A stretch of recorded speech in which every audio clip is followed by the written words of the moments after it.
Ke-10 anggota geng motor ini dari 5 kasus penganiayaan dan pengeroyokan terhadap sejumlah korban dari berbagai TKP wilayah hukum Polres Sukabumi Kota, Jawa Barat diamankan polisi.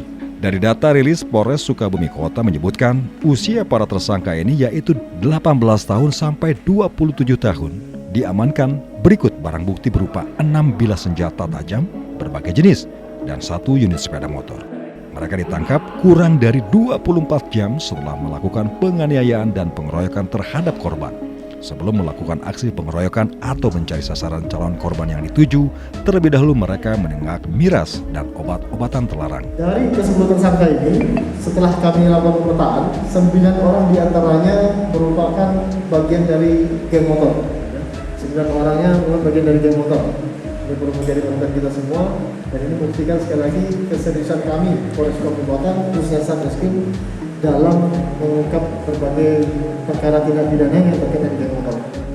Akibat perbuatan yang mereka lakukan, ke-10 tersangka terancam pasal 170 ayat 1 dan 2 KUHP tentang pengeroyokan yang menyebabkan korban luka dan ancaman 5-9 tahun penjara. Dari Kota Sukabumi, Iqbal Bakar melaporkan untuk Dinamika News.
Thank you.